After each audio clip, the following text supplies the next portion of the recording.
23 जुलाई 1999 की एक घटना है, जब एक फ्लाइट टोक्यो के हनेडा एयरपोर्ट से उड़ान भरती है और इस फ्लाइट को न्यू किटोस जाना था। न्यू किटोस जापान की ही एक सिटी है। इसके अंदर कुल 503 पैसेंजर्स, 14 क्रू मेंबर्स थे।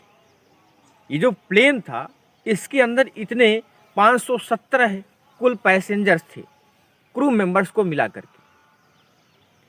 सफ़र 1.5 घंटे का होने वाला था और इस 1.5 घंटे के सफ़र के दौरान मौसम साफ था, गर्मी का महीना था। इस प्लेन को 2 पायलट कमांड दे रहे थे।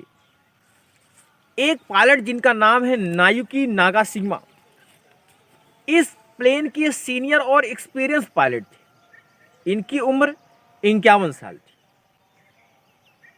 और इन्हीं के साथ इनका एक को पायलट भी था जिसका नाम कुजुकी कोंगा था। उसकी उम्र महज 34 वर्ष थी। बताया गया कि प्लेन डबल डेकर था।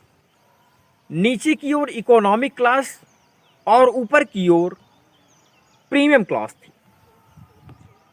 अब प्लेन को टेक ऑफ किए 15 मिनट हो चुके थे कि प्लेन के नीचे वाली क्लास में, जिसको इकोनॉमिक क्लास कहते हैं, उसमें एक 29 वर्ष का एक युवक बैठा था। युवक कहें या व्यक्ति कहें, वह युवक दंदनाते हुए नीचे की इकोनॉमिक क्लास से ऊपर की ओर प्रीमियम क्लास की ओर जाता है और उस युवक का नाम है यूजी निशिजावा। गर्मी के दिनों पे भी उसने गर्म कपड़े पहने हुए थे। गर्मी नहीं, बल्कि बहुत गंदे भी कपड़े पहने हुए थे। वो दंदनाते हुए सीधे से प्रीमियम क्लास के पास पहुंचता है, जहां पर कॉकपिट का दरवाजा होता है। और आपको भी पता है कि कॉकपिट के अंदर पायलट बैठते हैं, अंदर ही प्लेन को कमांड देते हैं। तो कॉकपिट के अंदर दोनों पायलट उस प्लेन को कमांड दे रहे थे, मतलब उसको उड़ा रहे थे। क्योंकि प्लेन टेक ऑफ कर चुका था, इसलिए किसी ने उस पर विशेष ध्यान नहीं दिया। जो निशिजावा नाम का व्यक्ति था, उस पर किसी ने विशेष ध्यान नहीं दिया और वो चला जाता है कॉकपिट के दरवाजे के जस्ट सामने। वहां पर एयर हॉस्टेस को पकड़ता है और एयर हॉस्टेस की गर्दन पर अपनी जेब से 20 सेंटीमीटर लंबा चाकू निकालकर गर्दन पर रख देता है। और रखने के बाद केवल एक ही बात कहता है कि इस कॉकपिट का दरवाजा खोल दो। क्योंकि ऐसी घटनाएं, ऐसी प्लेन हाईजैकिंग की घटनाएं बहुत होती रहती हैं, इसलिए कॉकपिट का दरवाजा बंद कर दिया जाने लगा था। और उस कॉकपिट के दरवाजे को केवल कुछ ही मेंबर्स खोल सकते थे, जैसे कुछ क्रू मेंबर्स हो गए और पायलट हो गए। उन्हीं के पास उस दरवाजे की आईडी होती थी। अब बात चूंकि जान पर आ चुकी थी, तो जो एयर हॉस्टेस है वो डरते हुए उस कॉकपिट का दरवाजा खोल देती है। ये व्यक्ति जिसका नाम निशिजावा था, ये कॉकपिट के अंदर को पायलट के पास पहुंच जाता है और को पायलट को किसी प्रकार से धमका करके उसे उसकी सीट से उठाते हुए कॉकपिट के बाहर कर देता है। को पायलट तो बाहर जा चुका था। अब कॉकपिट के अंदर केवल 2 ही व्यक्ति थे। एक जो एक्सपीरियंस पायलट, जिनको कैप्टन कहते हैं, जिनका नाम नायुकी नागाशिमा, और दूसरा ये निशिजावा नाम का व्यक्ति, जिसने एक प्रकार से प्लेन को हाईजैक करके रखा था। लेकिन नागाशिमा जो थे, 51 साल की एक एक्सपीरियंस सीनियर पायलट थे।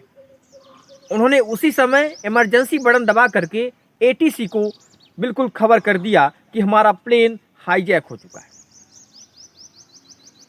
अब ये जो निशिजावा नाम का व्यक्ति है, ये को पायलट की सीट पर बैठ करके सीनियर एक्सपीरियंस पायलट से कहता है कि प्लेन अब मेरे अनुसार चलेगा, जहां मैं कहूँगा प्लेन वहां ले चलोगे तुम।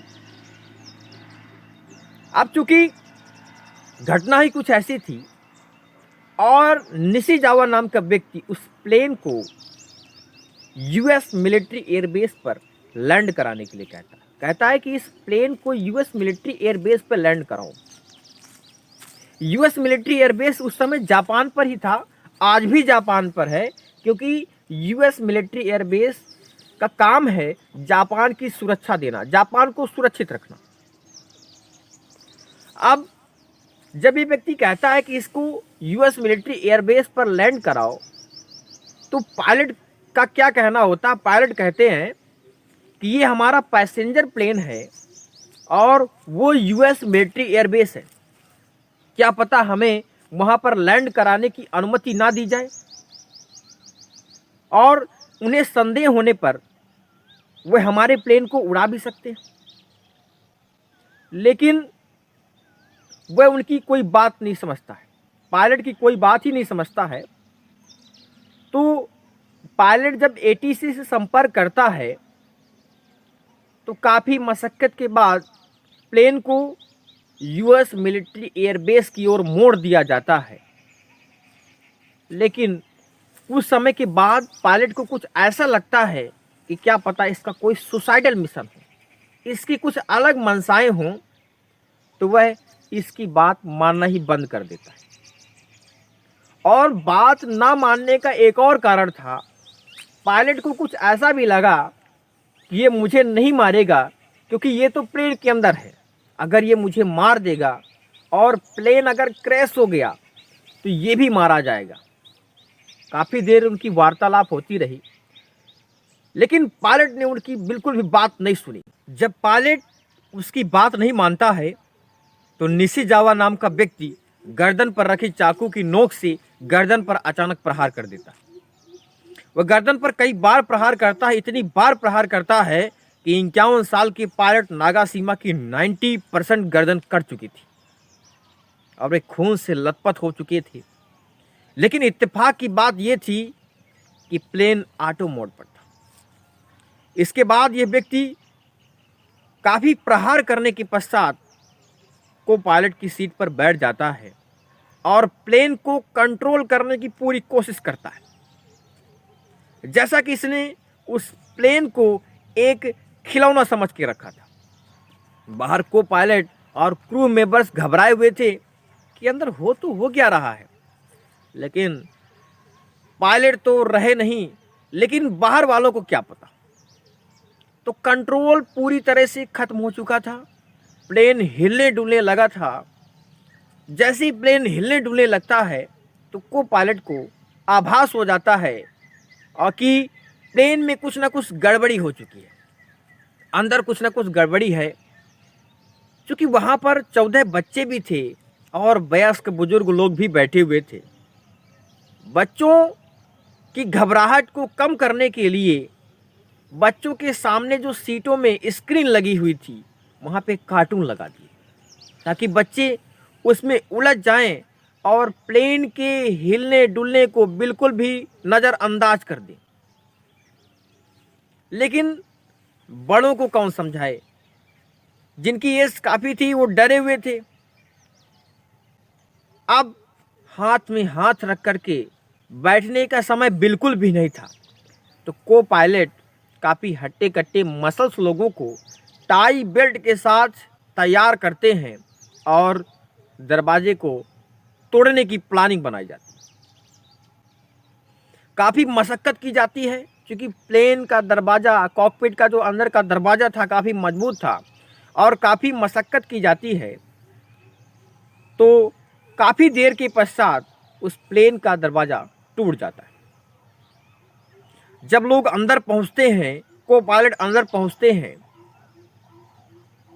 तो पायलट खून से लथपथ, कॉकपिट खून से भरा हुआ, इतना भरा हुआ नहीं लेकिन काफ़ी खून ही खून था वहाँ पर।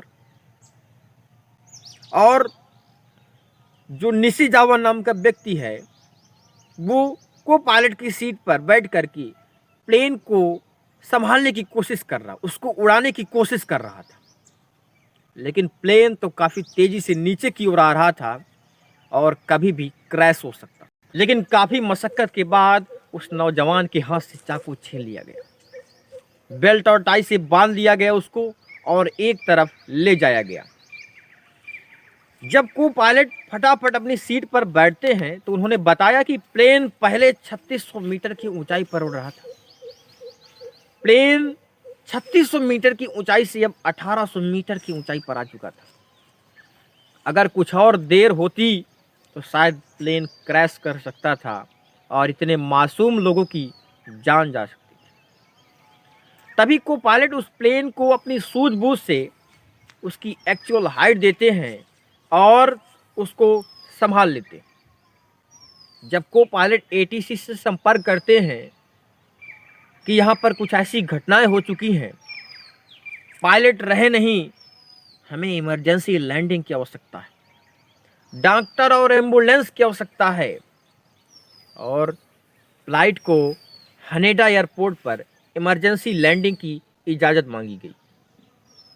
एयरपोर्ट पर इमरजेंसी घोषित कर दिया गया, डॉक्टर और एम्बुलेंस की व्यवस्था की गई और 12:14 पर सुरक्षित यह प्लेन हानेडा एयरपोर्ट पर लैंड करता है। पैसेंजर का विश्वास उड़ चुका था कि वे बचेंगे या नहीं, क्योंकि उन्होंने ऐसा मौत का मंजर पहली बार देखा था। शायद ऐसी मौत का मंजर कि पैरों तले जमीन खिसक जाए। पैसेंजर को धीरे धीरे एक एक करके उतारा गया और उस नौजवान को, जिसने एक प्रकार से प्लेन को तो हाईजैक ही करके रखा था, पुलिस के कब्जे में कर दिया गया। और डॉक्टर्स पायलट को डेड डिक्लेयर कर देते हैं। लेकिन सवाल तो ये था कि 29 साल के इस नौजवान ने इतनी ऊंचाई पर सीनियर पायलट को क्यों मारा। ये प्लेन को यूएस मिलिट्री एयरबेस पर क्यों ले जाना चाहता था। लेकिन जब काफ़ी पूछताछ होती है तो ये पता चला कि ये लड़का टोक्यो में ही पढ़ा लिखा, वहीं इसका लालन पालन हुआ, लेकिन इसे दोस्त नहीं बनाए कभी।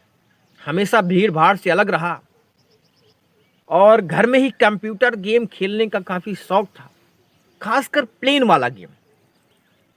इसने कई वर्चुअल प्लेन भी उड़ाए थे, तो इसे प्लेन के बारे में काफ़ी जानकारी भी थी।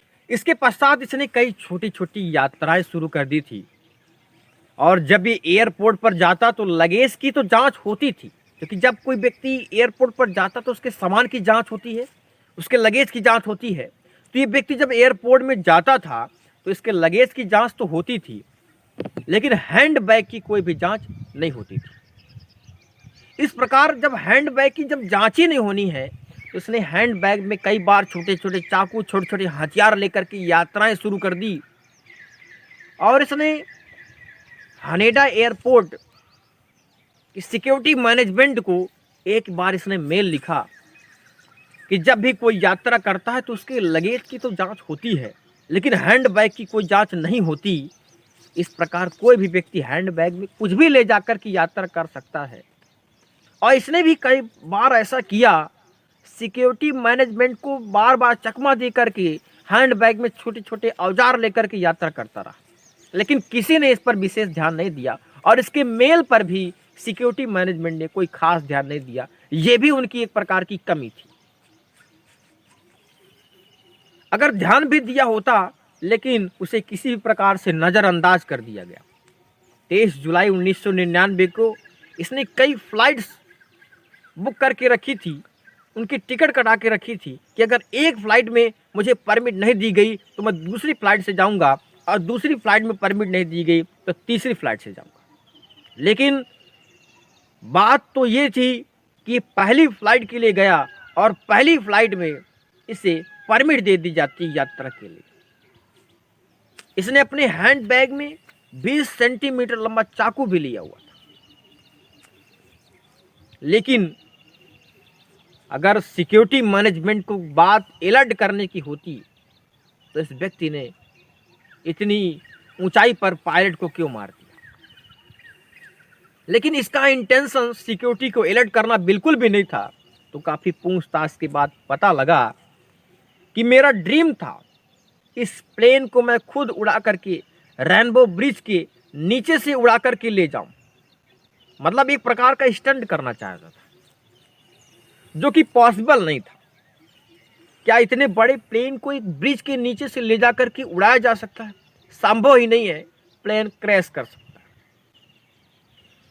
काफ़ी जानकारी प्राप्त करने के बाद पता चला कि वो डिप्रेशन में था और कई बार उसने ड्रग्स लिया था, कई बार ड्रग्स लेता था और उसने उस दिन भी ड्रग्स लिया हुआ था। अब बात आई इसको सज़ा देने की, तो लोग दो गुटों में बंट गए। एक गुट ने कहा कि इसकी दिमागी हालत सही नहीं है, तो इसे कम से कम सज़ा दी जानी चाहिए, इसे बख्श दिया जाना चाहिए। लेकिन दूसरे गुट ने कहा कि ये व्यक्ति आगे भी कई प्रकार के घातक कार्य कर सकता है, तो इसे कड़ी से कड़ी सजा यानी सजाए मौत दी जानी चाहिए।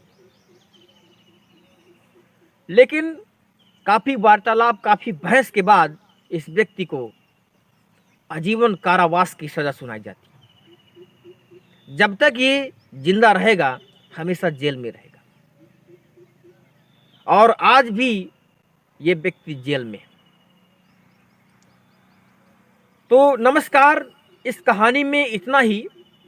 मैं हूं अंकित कुमार। ऐसी कहानियां सुनाने का उद्देश्य आपको बिल्कुल भी परेशान करना नहीं है, ना ही आपकी भावनाओं को ठेस पहुंचाना है, बल्कि ऐसी कहानी सुनाने का उद्देश्य है आपको सजग करना, जागरूक करना, ताकि ऐसी घटनाओं से आप अपने आप को बचाने का पूर्ण प्रयास करें। अब दीजिए मुझे इजाज़त, मिलते हैं अगले एपिसोड पर। यदि आपको ऐसी वीडियो पसंद हो तो वीडियो को लाइक और सब्सक्राइब करना बिल्कुल ना भूलें। नमस्कार।